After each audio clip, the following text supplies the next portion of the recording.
तापामध्ये त्यावेळचे जे कोण डॉक्टर होते त्यांनी जे काही इंजेक्शन दिलं त्या इंजेक्शनानंतर मला पोलिओ झाला. माझी मिसेस जी आहे ती पण हँडिकॅप आहे. नॉर्मल माणसं जर का चालता वगैरे येत नव्हतं कॅलिबर घातल्याशिवाय. बाकी मी हाताने सगळी कामं करायची. माझा मुलगा जो आहे तो जवळजवळ 100% सेलिब्रेट पाल्सी पेशंट आहे. तो स्वतःच्या हाताने काही करू शकत नाही. तो खायला मागू शकतो, तेवढं तो मागतो की मला भूक लागली वगैरे, पण समोरच्याने भरवल्याशिवाय त्याला खाता येत नाही. लोक बेडवरच्या माणसाचं स्वतःच्या आईवडिलांचं सुद्धा करायला कंटाळतात, पण आज 33 वर्ष आम्ही ज्यावेळी आम्ही दोघंच घरात असतो त्यावेळेला तो बाथरूमपर्यंत पालथा पुढे येतो. मग एकाने बाथरूम मध्ये मी जातो, त्याचे पाय धरून ओढायचे.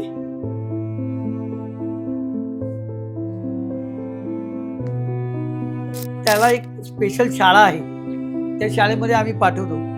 त्या शाळेमध्ये आमच्या गाडीचा ड्रायव्हर त्याला उचलून नेतो, उचलून गाडीत बसवतो, शाळेत उचलून बसवतात. शाळेतले लोक व्यवस्था करतात. जे काही काही गोष्टीला आम्ही उत्तर देऊ शकत नाही, पण त्याची मेमरी खूप शार्प आहे. म्हणजे तो 4 वर्षाचा असताना जे काही घडलं ते त्याला आत्ता सुद्धा आठवतं. तर माझ्या मुलाला माझ्या घरातनं शाळेत मध्ये घालून टोटल ऑन ओव्हर महिन्याला 40,000 रुपये खर्च आहे. त्यालाही प्रत्येकाच्या लिमिट्स असतात. आणि आपल्या नंतर पुढे काय, म्हणजे आज त्याची अवस्था अशी आहे की समजा आपण काही रक्कम बँकेत ठेवली त्याच्या नावाने, तर तो जाऊन विड्रॉ सुद्धा करू शकत नाही. अशा मुलांचं बँक अकाउंट सुद्धा काढता येत नाही. अपंगांच्या जेवढ्या गोष्टी आहेत त्या सगळ्या सरकारी ऑफिसेस ही वरच्या मजलीवर असतात की तिथे लिफ्टची पण सोय नाही. ही मुलं अंगाने स्ट्रॉंग असतात आणि ही जेव्हा तुम्ही उचलता तेव्हा ती तुम्हाला उचलतात का एवढं अंग कडक करतात. माझे एक दोन ओळखीचे लोक आहेत, त्यांचे पाल्ले आहेत, अमेरिकेत राहतात. याच्या उलट अमेरिका गव्हर्नमेंट त्यांना घरी सगळे सर्व्हिसेस देते. म्हणजे कुठलीच गोष्ट अशा मुलांना कुठलीही गोष्ट समाजाकडनं किंवा गव्हर्नमेंटकडनं काहीतरी दिलासा मिळेल अशी दिसतच नाही. की मी नुसतं माईकवर बोलणं किंवा मी मुलाखत देण्यासाठी बोलत नाहीये. मी माझा मुलगा तुमच्या ताब्यात देतो, एक दिवस सांभाळून दाखवा मला.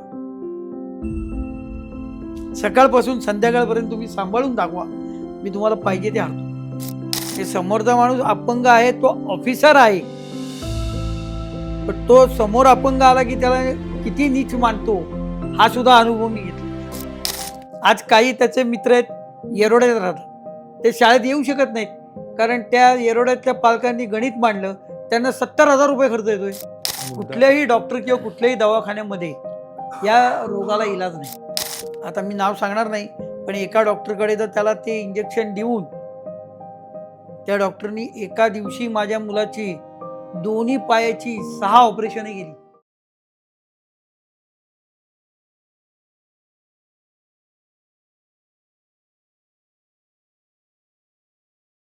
नमस्कार मंडळी, द लाईफ स्टोरी पॉडकास्टमध्ये तुमचं स्वागत आहे. जसं की तुम्हाला माहितीच आहे की आपण सामान्य लोकांचे पॉडकास्ट घेत असतो. आजही आपण तीच गोष्ट घेऊन आलेलो आहोत, पण आजची गोष्ट थोडीशी वेगळी आहे. ती तुम्हाला थोडीशी दुःखही देऊ शकते आणि प्लस तुम्हाला एक खूप जास्त मोटिवेशन पण देऊ शकते. जर तुम्ही या चॅनलवरती नवीन असाल तर चॅनलला नक्की सबस्क्राईब करा, म्हणजे आमचे नवनवीन व्हिडिओ तुमच्यापर्यंत पोहोचतील. तुम्हालाही पॉडकास्ट द्यायचा असेल तर गुगल फॉर्मची लिंक मी खाली कमेंट बॉक्समध्ये दिलेली आहे, ती तुम्ही फिल करा.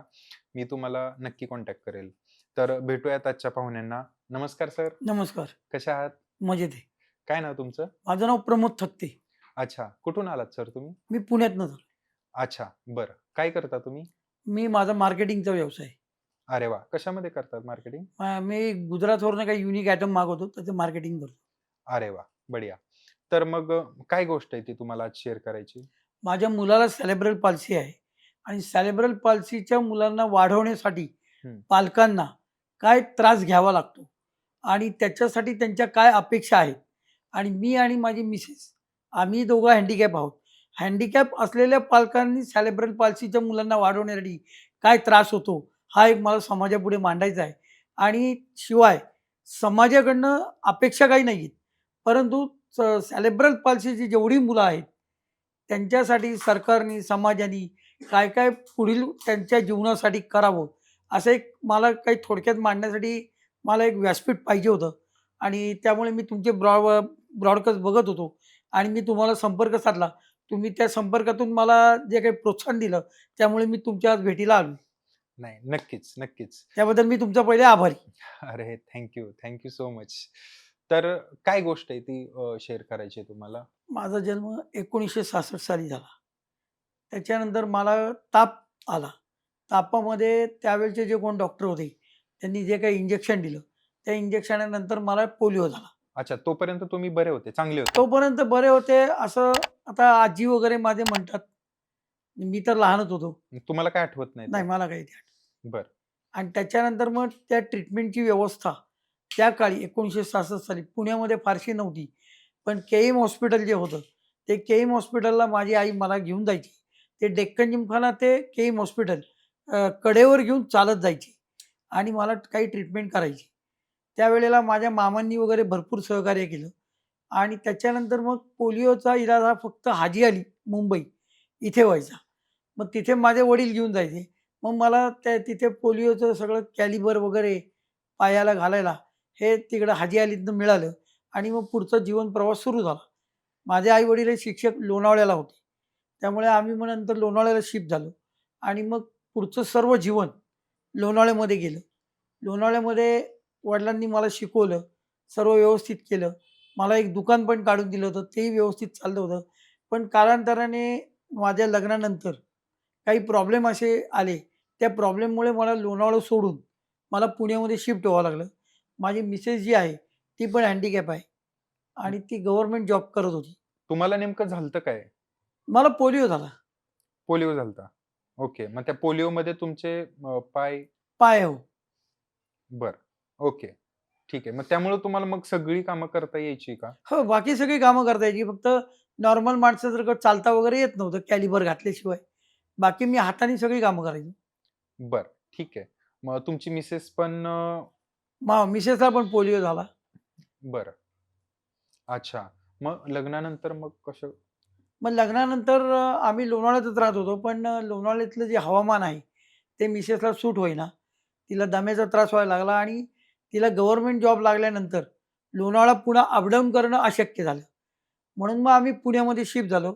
येरवड्याला शास्त्रीनगर म्हणून वसाहत आहे. तिथे गव्हर्नमेंट क्वार्टरमध्ये आम्ही शिफ्ट झालो. त्यावेळी आमचा मुलगा 2 वर्षाचा होता. तो आमच्या आई-वडिलांकडे लोणावळ्यातच होता. मग पुढे? मग त्याच्यानंतर काही दिवसांनी वडील रिटायर झाल्यावर मग मुलगा माझा पुण्यामध्ये आला. त्याला पुण्यामधल्या काही शाळांमध्ये घातलं. मग वडील त्याला शाळेमध्ये घेऊन जायचे. नंतर आई रिटायर झाल्यावर आई पण घेऊन जायची. अशा तऱ्हेने मुलाचं सगळं चालू झालं. परंतु सेरेब्रल पॉल्सी हा जो आजार असा आहे, की मुलगा हा कंप्लीटली बेड रिटर्न असतो. बरं. त्याच्यामध्ये बरेचसे प्रकार आहेत. जे काही 10% 20% आहेत. त्यातला माझा मुलगा जो आहे, तो जवळ-जवळ 100% सेरेब्रल पॉल्सी पेशंट आहे. मग ज्याच्यामध्ये त्याला हलताही येत नाही, काहीच करता नाही, येत नाही. त्याला हालता येत नाही, काही नाही. तो स्वतःच्या हाताने काही करू शकत नाही. पण तो म्हणजे मेंटली प्रॉपरली. मेंटली चांगला असतो. बरं. म्हणजे मेंटली त्याला सगळ्या गोष्टी कळतात. हो, सगळ्या गोष्टी येतात. खाणं-पिणं, या आपल्या नैसर्गिक क्रिया, या सगळ्या गोष्टी त्याला कळतात. चव कळते, माणसं ओळखतो किंवा त्याला काय पाहिजे, हवं नको ते ओळखतो किंवा तुमच्या टीव्हीवर मॅच वगैरे लागली, ती मॅच वगैरे त्याला समजते. बातम्या ऐकल्या तर राजकारण वगैरे त्याला समजतं. क्या बात है! हां, फक्त शारीरिक हालचाल होत नाही. हां. अरे बापरे! शारीरिक हालचाल होत नाही आणि त्याने पाणी मागितल्याशिवाय किंवा त्याने खायला मागितल्याशिवाय तो खायला मागू शकतो. तेवढं तो मागतो, की मला भूक लागली वगैरे. पण समोरच्याने भरवल्याशिवाय त्याला खाता येत नाही. अरे बापरे! म्हणजे पूर्ण त्याचे अंघोळ. सगळं हे लोकांवर अवलंबून अच्छा. मग ते कधी त्याला लहानपणापासूनच ते आजार. लहानपणापासून. बरं. ओके.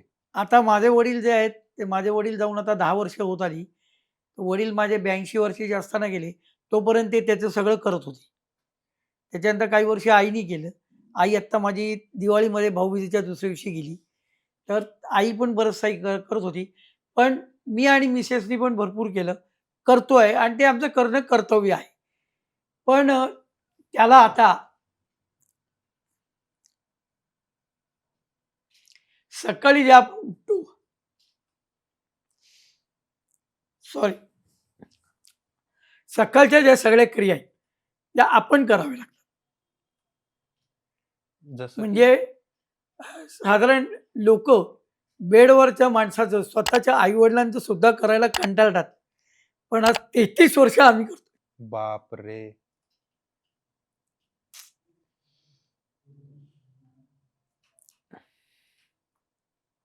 म्हणजे त्याला बेड पॅन द्यावं लागतं. युरिनसाठी युरिनची व्यवस्था करावी लागते. अंघोळ घालावी लागते. त्याचं त्याला काही करता येत नाही. म्हणजे तुम्हाला तर चालताही येत नाही हो, आणि आम्हाला चालता येत नाही. मग आम्ही आम्ही काय करतो, की तो बाथरूमपर्यंत पालथा पडून येतो. ज्यावेळी आम्ही दोघंच घरात असतो, त्यावेळेला तो बाथरूमपर्यंत पालथा पडत येतो. मग एकाने बाथरूममध्ये मी जातो. त्याचे पाय धरून ओढायचे.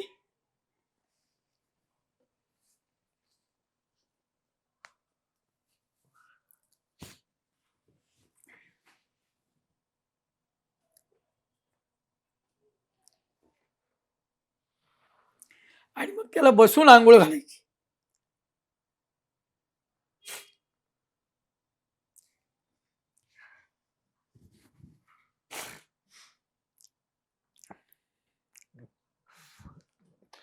तुम्ही सांगताय ते इमॅजिन करणंच किती कष्टदायक आहे ते.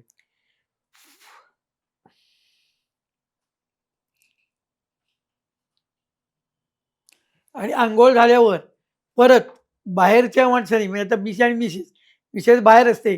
तिने बाहेर हाताने ओढायचं आणि सतरंजीवर ठेवायचं. मग आपण कपडे घालायचे आणि मग तो पालथा पडून त्याच्या खोलीमध्ये जाणार. तिथेही त्याला आपल्याला ओढत न्यावं लागतं काही वेळेला. त्या ह्याच्यामध्ये त्याला काही वेळेला आमच्याकडनं म्हणा कसं म्हणा इजा पण होतात.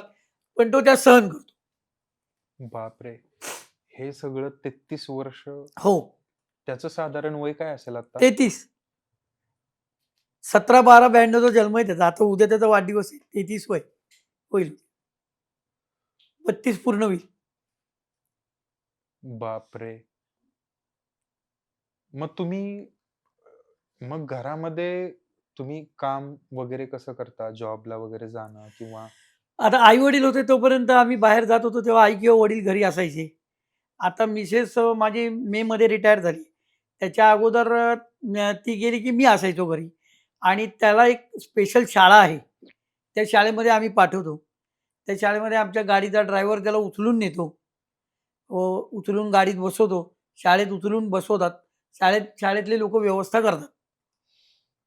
आणि आता आमची आई गेल्यानंतर आणि आमचे मामेभाऊ आहेत. ते माझ्याकडे सध्या मधून-अधून राहतात. मग ते माझ्या मुलाला मदत करतात. ते उचलतात, ते स्वतः खालीवर नेतात, ते सगळं करतात. ते आपलं म्हणून करतात. प्रश्नच पडलाय, की हे एक कसं काय शक्य आहे? म्हणजे एवढं एवढी वर्ष तुम्ही करत आलेलं आहे हे सगळं आणि लिटरली रोज. मग त्याचं आता तो तुम्ही जसं म्हणता, की तो बोलतोय हो. सगळं. पण त्याच्या काही इच्छा असतील. हो, इच्छा असतात. त्या इच्छांना आमच्याकडे उत्तर नाही. बापरे! आता काही इच्छा अशा ओपनली मी बोलू शकत नाही. पण माझं लग्न होणार का? म्हणजे काही-काही गोष्टीला आम्ही उत्तर देऊ शकत नाही. तरी तरी सुद्धा तो म्हणजे त्याला पण वाटत असेल ना, हो, की त्याला वाटतं ना. त्याला वाटतं. तो सहकार्य पण भरपूर करतो. आणि जास्तीत जास्त त्याला जेवढं सहकार्य करता येईल, तेवढं तो करतो. अच्छा. मग म्हणजे सहकार्य म्हणजे थोडक्यात तुम्ही म्हणाल तेव्हा हालचाल करू शकत नाही, मग सहकार्य काय? पण समजा त्याने आता खायला मागितलं. त्याला कितीही भूक लागली, आपण म्हटलं एक 10-15 मिनिटं थांब, तर तो अर्धा तास सुद्धा थांबतो. किंवा अशा काही गोष्टी आहेत, की तो त्याला सांगितलं थांब जरा वेळ किंवा कुठलीही गोष्ट तो हट्ट करून मागत नाही. लहानपणापासूनच मागत नाही. कोणतीही गोष्ट कोणाहीकडे आणि सर्वांशी रिस्पेक्टली बोलतो. अरे वाह! पण त्याची मेमरी खूप शार्प आहे. अच्छा.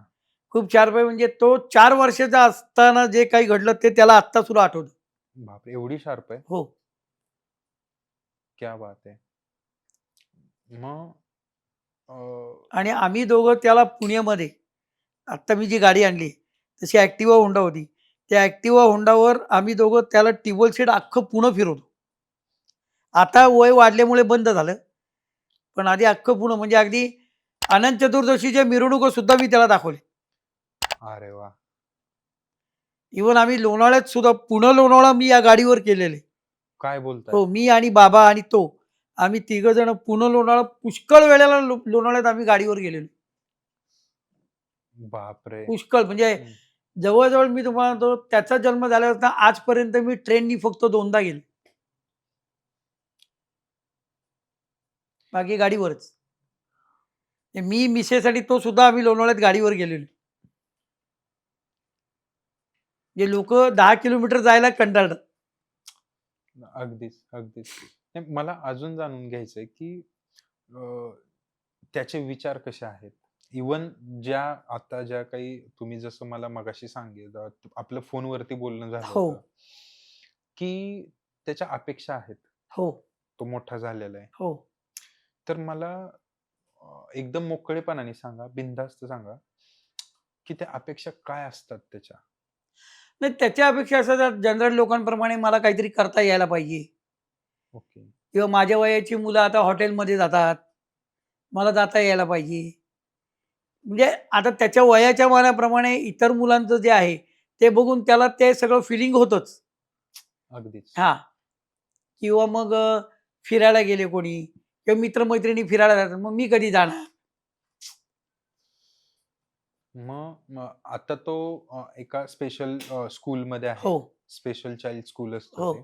तर तिथं काय शिकवतात मग? तिथं त्यांच्याकडे काही ॲक्टिव्हिटीज करून घेतात. काही आता समजा दिवाळी आली तर पणत्या रंगवणे म्हणा किंवा राख्या बनवणे किंवा असे काही वेगवेगळे विषय असतात त्यांचे ते करून घेतात. परंतु अ, दुर्दैवाची गोष्ट अशी आहे, की ह्या ज्या शाळा आहेत, यांना सुद्धा कोणाचं पाठबळ नाही. अरे बापरे! म्हणजे आता जी शाळा त्यांनी सुरू केलेली आहे, त्याच्या मिसनी एका शाळा सुरू केलेली आहे. त्या शाळेचं नाव आहे प्रारंभ ॲक्टिव्हिटी सेंटर. बरं. पण त्या शाळेमध्ये आता 9 मुलं आहेत. परंतु त्यांना सुद्धा पाठबळ नाही, की बाबा कोणी येईल, कोणी काही बाबा एखाद्या पोरांसाठी काही एखादी गाडी हायर म्हणजे करेल, की घरनं आणायला वगैरे. आता आज माझ्याच मुलाचा विचार केला, तर माझ्या मुलाला माझ्या घरातनं शाळेत मध्ये घालून टोटल ऑन ओव्हर महिन्याला ₹40,000 खर्च आहे. बापरे! कारण त्याला शाळेची फी ₹9,000 आहे. आम्ही गाडीला ड्रायव्हर ठेवलाय त्याचा 20,000 पगार. त्याच्यानंतर गाडीला रोज पेट्रोल वगैरे लागतंच. तो खर्च असा 35,000 ते 40,000 खर्च आहे. पण तो जर आपण टाळायचा तर मग तो ॲक्टिव्हिटी काय करणार? मी त्याच्याकडनं अपेक्षा काहीच नाहीये, पण त्याचा वेळ जावा. त्याला काहीतरी बाहेरचं ज्ञान मिळावं आणि त्याच्या शाळेत त्या मानाने शिकवतात चांगलं. अच्छा. मग तो किती वर्ष झाला आहे त्या शाळेमध्ये? तसा तो पूर्वी एका मगरपट्ट्यामध्ये एक शाळा होती. तिथं त्या शाळेमध्ये तो होता. त्या शाळेचे म्हणजे गव्हर्नमेंटचे नियम असे आहेत, की 18 वर्षानंतर त्या शाळेत ठेवायचं नाही. 18 वर्षाच्या मुलांना काढून टाकायचं. त्यामुळे त्यांनी काढून टाकलं. मग त्याच्यानंतर तो इथे आता प्रारंभ ॲक्टिव्हिटी सेंटरमध्ये जायला लागून 2-3 वर्ष झाली. 3 वर्ष झालं तो सन चालू. सिटीला शाळा आहे. अच्छा. पण मग हे सगळं हे पैशाचं गणित वगैरे जे आहे एवढं. ते आम्हीच मॅनेज करतो. बापरे! मग माझे एक मामी भाऊ आहेत, ते मला सहकार्य करतात. अच्छा. पण हे किती दिवस चालणार ना? त्यालाही प्रत्येकाला प्रत्येकाचे लिमिट्स असतात आणि आपल्यानंतर पुढे काय? म्हणजे आज त्याची अवस्था अशी आहे, की समजा आपण काही रक्कम बँकेत ठेवली त्याच्या नावाने, तर तो जाऊन विथड्रॉ सुद्धा करू शकत नाही. मग तो विथड्रॉ करू शकत नाही.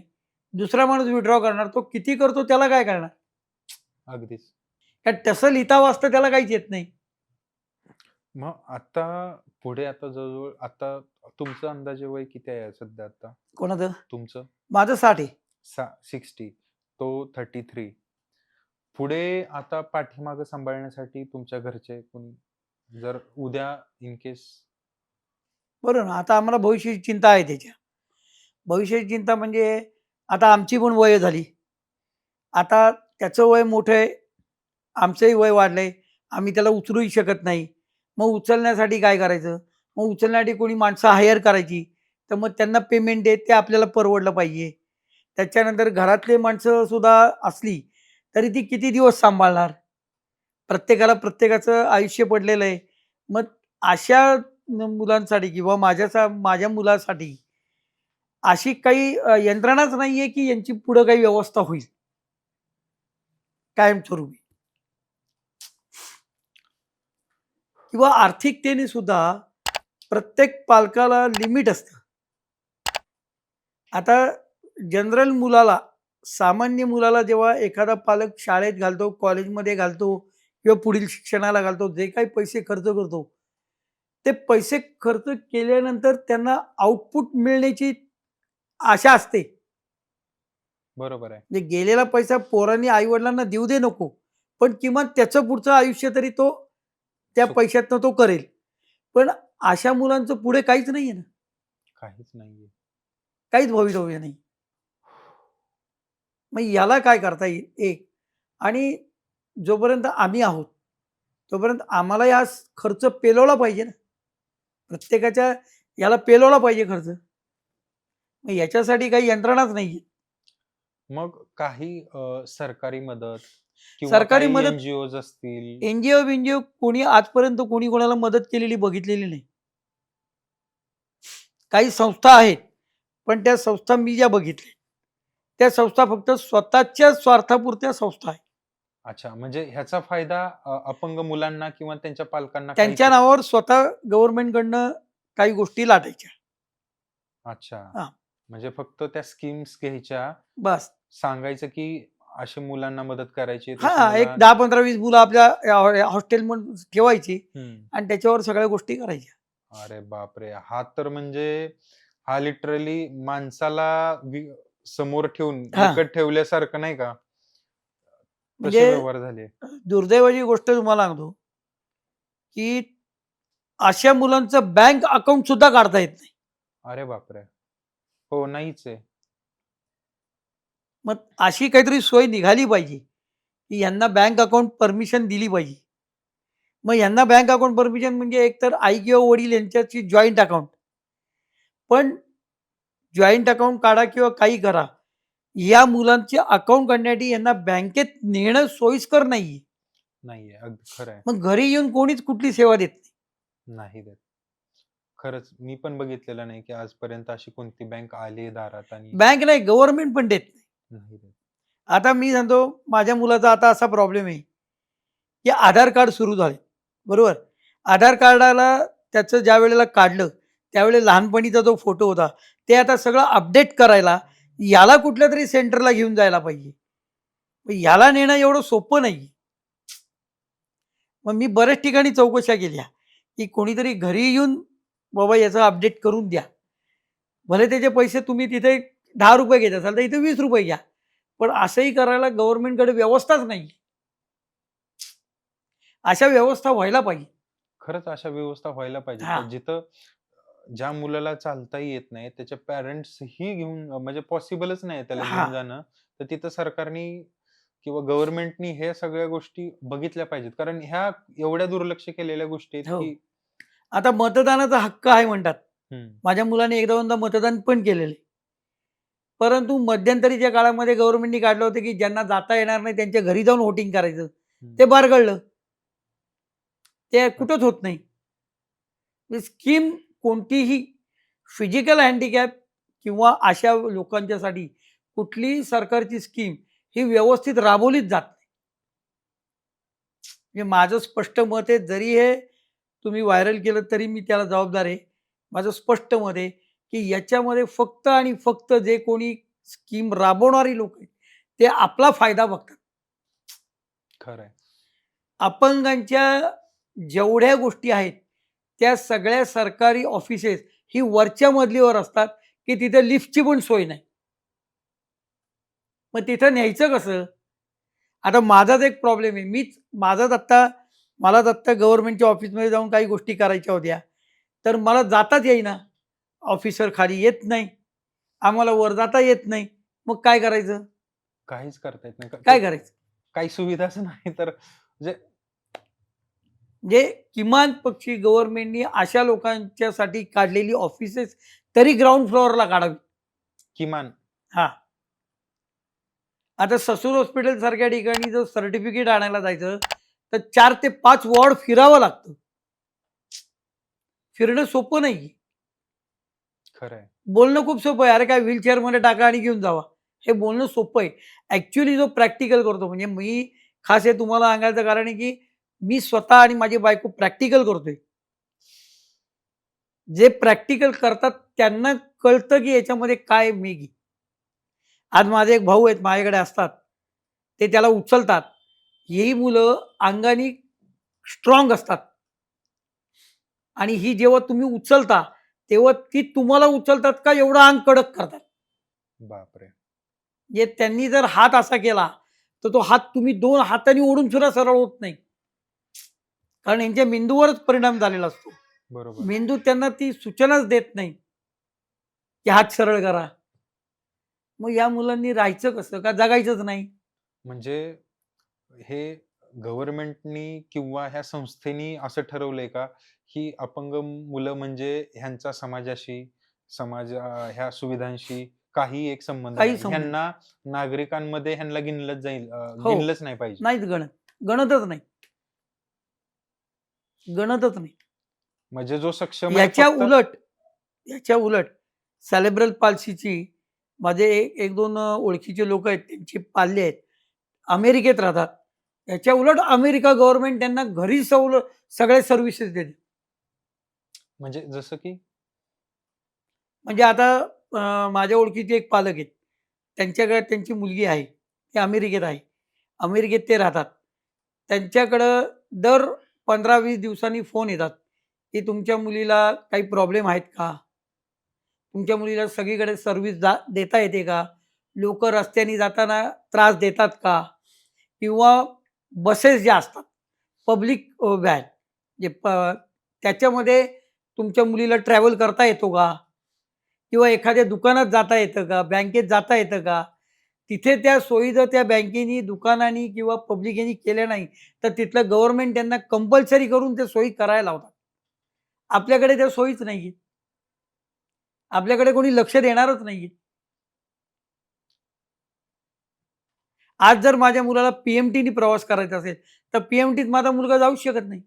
नाही जाऊ शकत. पब्लिक ट्रान्सपोर्ट नाहीच आहे नाहीच करू त्यांच्यासाठी. शकत.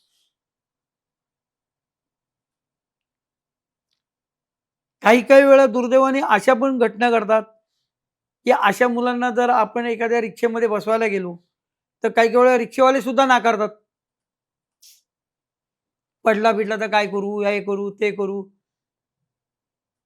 म्हणजे कुठलीच गोष्ट अशा मुलांना कुठलीही गोष्ट समाजाकडनं किंवा गव्हर्नमेंटकडनं काहीतरी दिलासा मिळेल अशी दिसतच नाही. संस्था चालू आहेत, मुलांचं आई-वडील करतायत, तोपर्यंत करतायत. आणि याच्यामध्ये जसा माझा मुलगा आहे, तसं दुर्दैवाने काही बिचाऱ्या पालकांचं असं आहे, की मुलीसुद्धा अशा आहेत. अरे! ते तर किती मग कठीण यांना असणार. सांभाळणं किती अवघड आहे. जरी ते पालक नॉर्मल असले, तरी शेवटी ते कधीतरी वर जाणारच आहेत ना. त्यांनी काय करायचं? कुठल्याही हँडिकॅपकडे इंडिव्हिज्युअल बघितलंच जात कुठल्याही. आणि समाजाकडनं जरी आपण अपेक्षा केली, तरी समाज हा प्रत्येकाशीच वेगवेगळा वागतो. खरं आहे. गव्हर्नमेंटनीच जर काही गोष्टी केल्या, सरकारनीच जर काही गोष्टी केल्या, की नाही या गोष्टी या घडायलाच पाहिजेत. त्याच्यासाठी यंत्रणा राबवल्या, त्या यंत्रणा राबवल्याच जात नाही. मग याच्यासाठी आता सपोज आता गव्हर्नमेंट काही करत नाहीये. पण तुम्ही अशी काही पालकं आहेत का, की तुमची कम्युनिटी आहे? कम्युनिटीत होत नाही. हे ओके. पण एक दुर्दैव आहे. अरे यार! म्हणजे हँडिकॅप लोकांची सुद्धा कम्युनिटी होत नाही. ज्यांनी कम्युनिटी केल्या आहेत, ज्यांनी संघटना काढल्या आहेत, त्यांनी सुरुवातीला संघटना काढल्या आहेत, नंतर फक्त गव्हर्नमेंटकडनं फायदे घेतले. म्हणजे याचा फायदा फक्त आणि फक्त जरी गव्हर्नमेंटनी केलं असेल तरी फक्त स्वतःचे खिशे बस भरण्यापुरतच. बस. पण ज्याला पण खरंच गरज आहे, माझं वैयक्तिक मत असे आहे, की तुम्हाला जरी संघटना नसली किंवा आता आधार कार्ड तुम्ही नवीन काढलेत, तर आधार कार्ड तुम्ही फिजिकल हँडिकॅपसाठीच्या आधार कार्डाची काहीतरी सोय अशी करायला पाहिजे, की त्या आधार कार्डावर मेन्शन पाहिजे, की हा फिजिकल हँडिकॅप आहे. बरोबर आहे. आता यूडीआयडी कार्ड नवीन निघाले. बरोबर. यूडीआयडी कार्ड अपंगांना काढणं इतकं अवघड आहे, की हॉस्पिटलमध्ये पहिल्या दिवशी जायचं, केस पेपर काढायचा. ससून हॉस्पिटलला तर अशी अवस्था आहे, की 3-3 महिने वेटिंग आहे.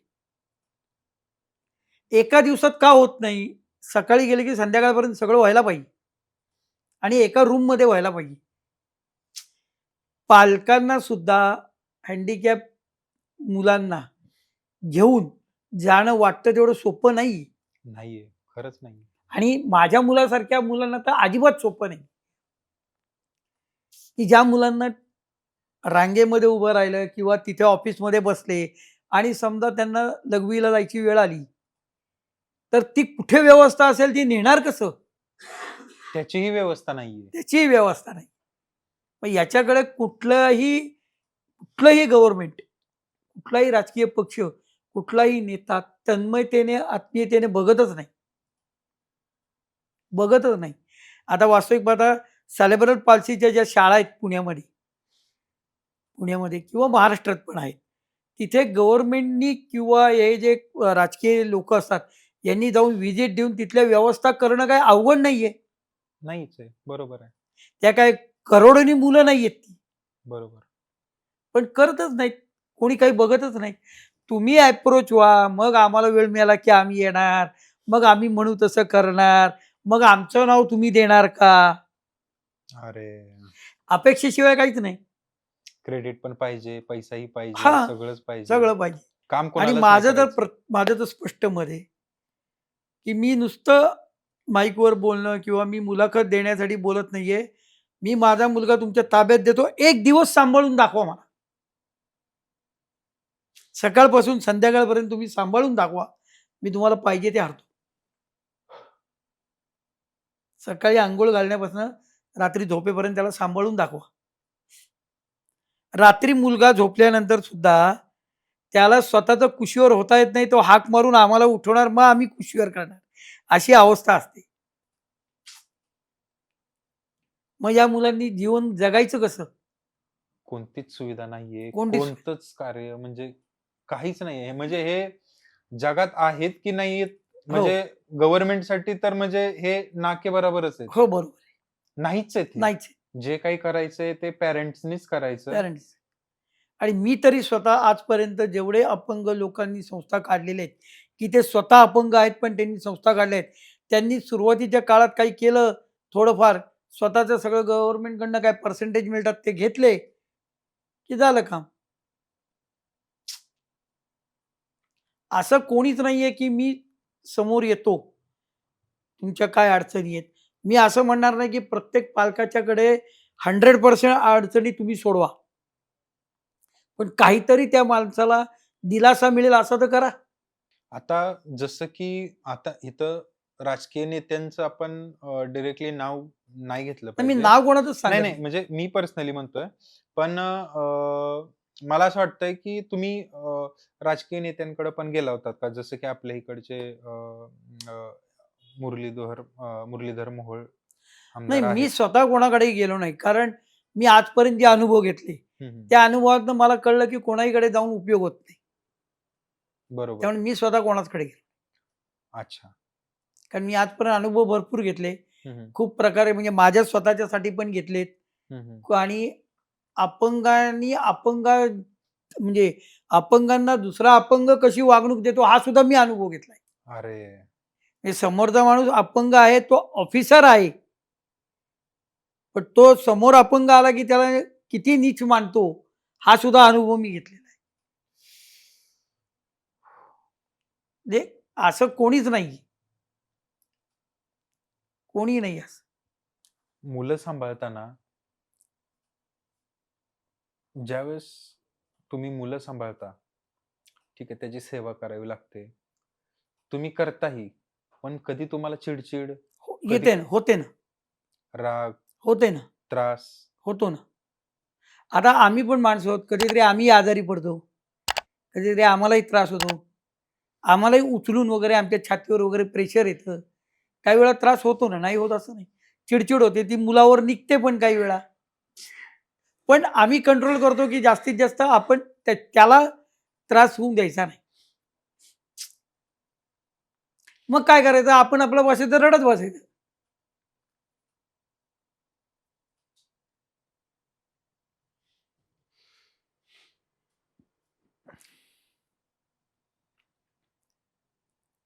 कारण तुम्हाला सांगतो, मी काही लोकांशी बोललो होतो.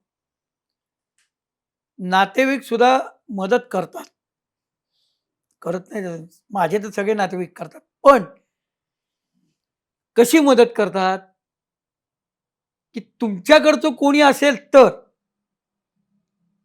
म्हणजे फॉर एक्झाम्पल माझ्या मुलाला सांभाळायचं आहे. तुम्ही माझे नातेवाईक आहात. मी हं, तुमच्याकडे आज कार्यक्रमाला येणार. हं, आम्ही दोघं आलो, हं. तर तुम्ही त्या मुलाला हे करू शकाल. त्याला एकट्याला पाठवलं, तर तुम्ही तयार नाही होणार. नाही. किंवा आता त्याचं वय वाढलंय. हं, लहान असताना आपण जनरल मुलांना कसं बोलवतो, "चल रे माझ्याकडे 2 दिवस राहायला." हं. तसं ह्याला कोणी आजपर्यंत बोलवलं नाही. हां, आम्ही आम्ही गेल्यावर आमचं करतात सगळं व्यवस्थित. आम्ही त्याला घेऊन गेलो, आम्ही बरोबर असलो, त्याचं करतील सगळं व्यवस्थित. पण एकट्याला कोणी सांभाळू शकत नाही. नाही सांभाळू शकत. कारण 2-3 गोष्टी आहेत.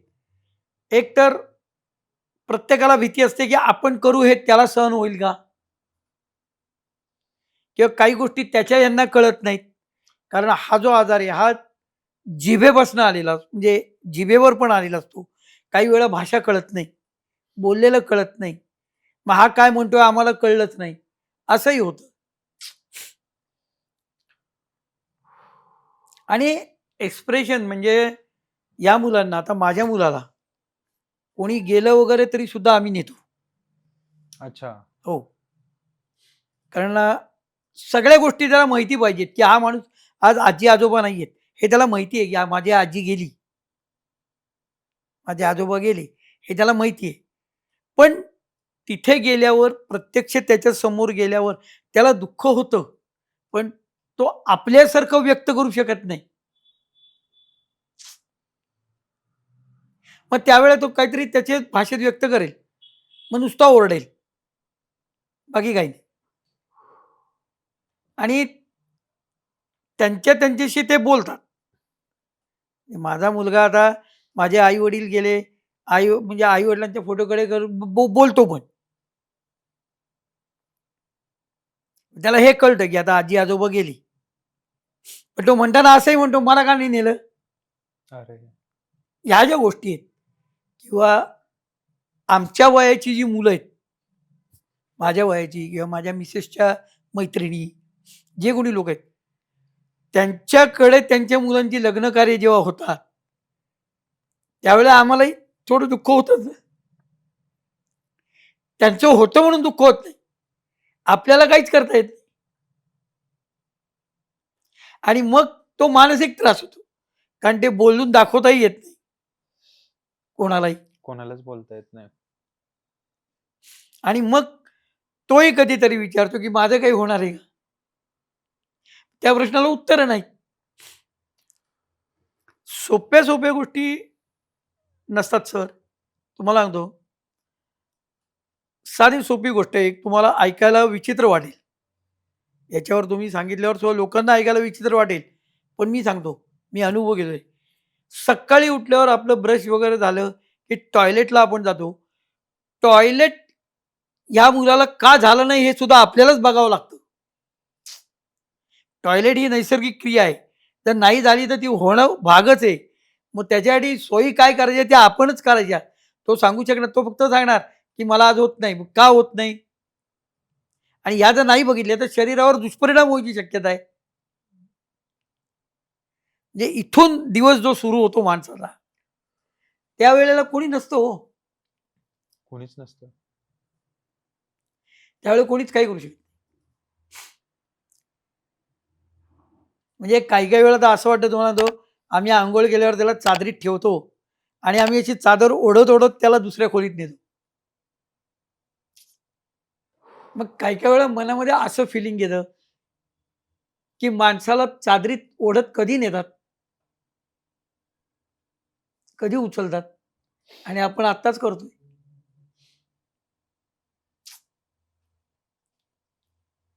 तेव्हा दुःख होतं ना आम्हाला, होत नाही असं नाही.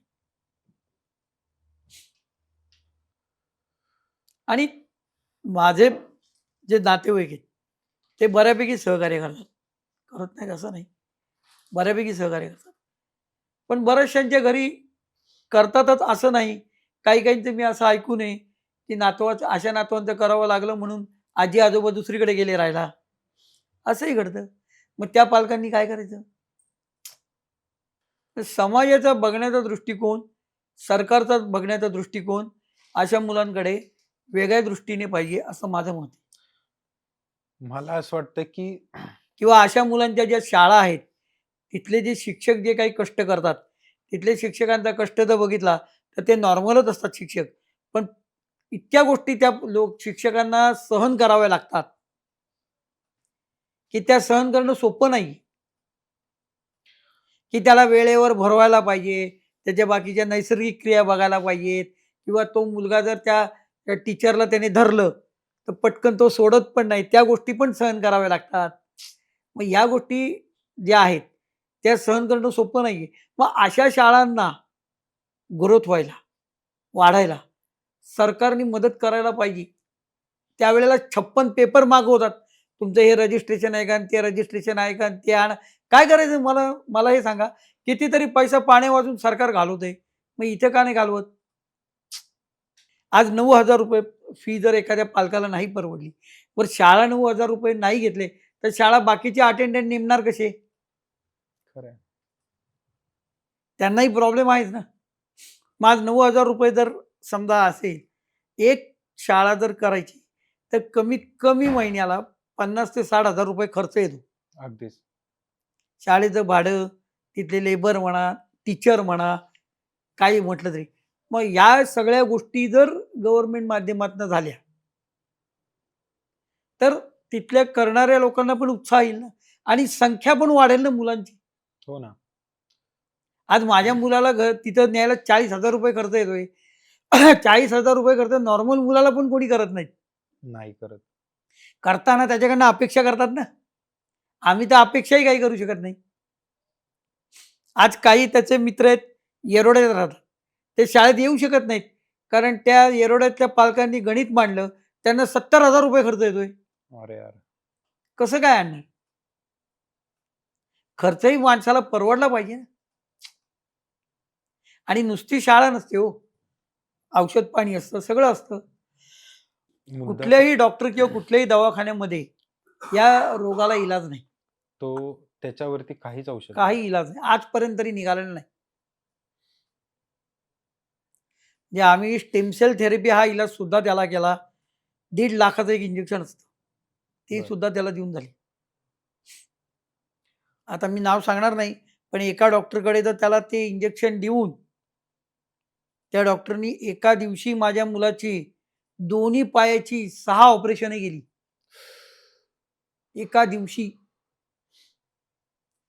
काहीही उपयोग झाला नाही, फेल झालं सगळं.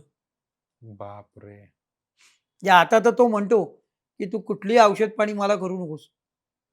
मला आता मी औषधं घेणार नाही." फेल झालं, फेल झालं औषध.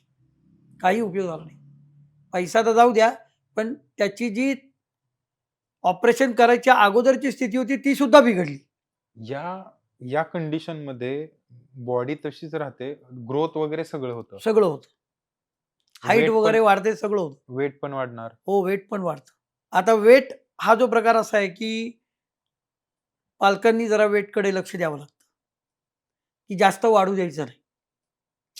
जर स्थूल झाला मुलगा, तर उचलणं अवघड आहे. हं. आता माझा मुलगा नॉर्मल मी ठेवलेला आहे. अच्छा, म्हणजे याची सुद्धा काळजी घ्यावी हो, लागते. अर्थातच आहे, कारण आपलं तसे एक्सरसाइज आता माझे बाबा होते, ते त्याच्याकडनं एक्सरसाइज वगैरे करून घ्यायचे. त्यामुळे तो लहानपणी जाड झाला नाही. हं, मुद्दा काय आहे, की लोकांना अजून अवेअरनेसच नाहीये नाही, मुलांबद्दल. गव्हर्नमेंटचं सोडा, पण कोणालाच नाही. सामान्य लोकांमध्ये मी पण हा अवेअरनेस नाहीये ना, नाहीये. नाही, बरं समोर आला तर त्याला ट्रीटमेंट द्यायची कशी, बोलायचं कसं हे पण माहीत नाही. नाही माहिती. बरं एक जसं तुम्ही म्हणलात, की एक दिवस जरी सोडलं, तरी कोणालाही कितीही चांगला माणूस असला हो, तरी त्याला सांभाळू शकत नाही. नाही. त्याच्या गरजा किंवा त्याला जे हो, काही लागतं ॲट बेसिक सुद्धा माहीत नाही. हो. पण ह्याचा अवेअरनेस आला पाहिजे. पण याचा अवेअरनेस कधी येणार? की जेव्हा तुम्ही अशा पालकांच्याकडे स्वतःहून जाऊन एक दिवस राहाल, की बाबा एक दिवस आम्ही तुमच्याबरोबर राहतो, त्याला सांभाळतो. त्यावेळी अवेअरनेस येणार ना. पण असं कोणी करत पण नाही. नाही करत. बरं यांना बुद्धी भयंकर असते. अच्छा. हो. माझ्या मुलाला तर बुद्धी भयंकर आहे. हं, हं. म्हणजे अगदी शेअर मार्केटचं सुद्धा हं. झी न्यूज वगैरे ऐकतो तो. तर मला एक सांगा, तुमच्या आता ज्या काही बेसिक तुमच्या अपेक्षा काय आहेत समाजाकडून? माझ्या अपेक्षा अशा आहेत, की एकतर या मुलांना समाजाने सर्वसामान्य म्हणून स्वीकारावं. यांच्याशी जवळीक वाढवावी. त्याच्यानंतर यांच्या ज्या काही त्यांना शक्य होतील तेवढ्या गरजा पूर्ण कराव्या. सर्व करू शकत नाही. ज्या काही शक्य होतील तेवढ्या.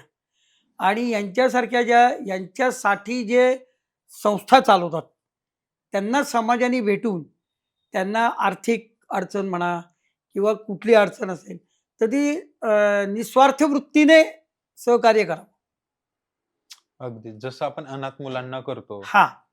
अ, बाकीच्या अजून काही गोष्टी असतील, हं. नाही का? बरेच अशा आहेत एन-जी-ओज हो. मोठमोठ्या. त्यांना एवढं मोठमोठ्या संख्येने डोनेशन जातं. मंदिरात तेवढ्या मोठ्या हां. संख्येने म्हणजे एवढ्या मोठ्या अमाउंटनी मंदिरात डोनेशन मंदिरात जातं. डोनेशन जातं.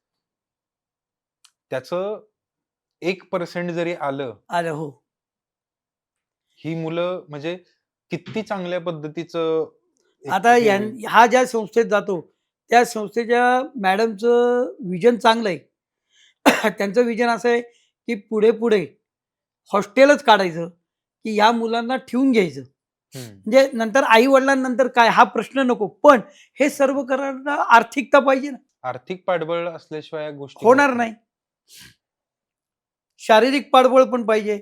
आता आज त्यांना जर तिथे व्हॉलंटियर उभे करायचे, तर 9,000-10,000 च्या पगारच्या खाली कुणी आजकाल कामं करत नाहीत.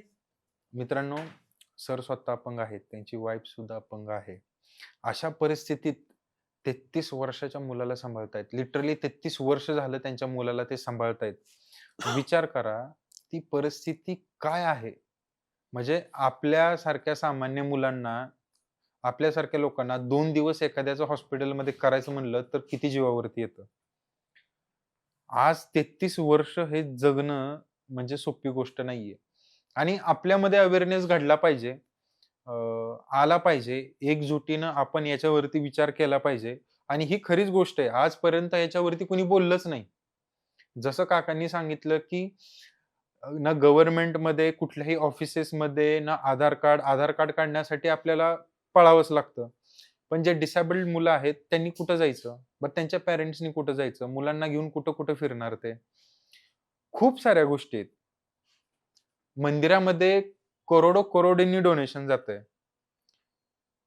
1% त्याचा म्हणतो मी 1% जरी आलं, तरी मी म्हणतो की हे डिसेबल्ड जे स्पेशल चाइल्डचे पॅरेंट्स असतील किंवा ती मुलं असतील, त्यांना किती चांगल्या पद्धतीनं एक फायदा होईल. मी म्हणतो सगळीकडे डोनेशन करा, काही प्रॉब्लेम नाहीये. पण मला असं वाटतं की ह्याचा आपल्याला अवेअरनेस आला पाहिजे. ह्याची काळजी घेणं हे आपलं काम आहे आणि एक आपण समाजाचा घटक म्हणून आपण ह्या सगळ्या गोष्टींकडे लक्ष दिलं पाहिजे. सरकारपर्यंत हे पोहोचतंय, कितपर्यंत पोहोचतंय हे मला माहिती नाही. जर पोहोचत असेल, जरी कुणी हा व्हिडिओ बघत असेल, कुणी राजकारणामध्ये असेल किंवा असे कोणी जर पाहत असतील, तर त्यांना एक रिक्वेस्ट आहे, की जर तुमच्यामध्ये ताकद आहे, तुम्ही करू शकता. जर तुम्ही मोकळ्या मनाने मदत करू शकता, तर प्लीज करा. कारण हे फक्त एकट्या-दुकट्याचं काम नाहीये किंवा एका सामान्य माणसाचं काम नाहीये हे. ह्याच्यासाठी एक खूप मोठी ताकद लागणार आहे. तर सर मी आज एवढंच म्हणू शकतो, नक्की कमेंट्स करा. तुम्हाला तुमच्या भावना काय आहेत? म्हणजे सर सुद्धा तुमच्या कमेंट्सला रिप्लाय देतील. कारण बोलणं गरजेचं आहे. व्यक्त व्हाल तर गोष्टी समजून येतील. सो त्यामुळं व्हिडिओ आवडला असेल तर नक्की लाईक करा आणि अवेअरनेससाठी तुमच्या मित्रांसोबत शेअर करा. कमीत कमी उद्या तुमच्यासमोर एखादी तिसरी व्यक्ती आली आणि ती स्पेशल चाइल्ड आहे, तर तुम्हाला कळेल की बाबा काय करावं लागतं आणि काय नाही. तुम्हाला त्या भावना तरी समजतील. सो चॅनलला परत एकदा, जर तुम्ही चॅनलला सबस्क्राईब केलं नसेल तर नक्की सबस्क्राईब करा आणि शेअर करा. सर, तुम्ही आज इथे आलात, खरंच खूप तुमचे धन्यवाद. आणि मी समजू शकतो तो त्रास. भलेही मला मी पाहिलं नाही, हे नाही. पण जे तुमच्या शब्दातून मी ऐकलं, तर खरंच तुम्हाला सॅल्यूट आहे. आणि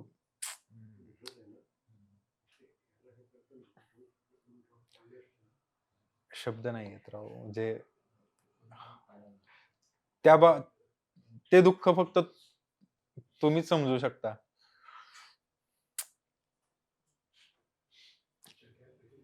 तर मित्रांनो, असंच प्रेम देत राहा.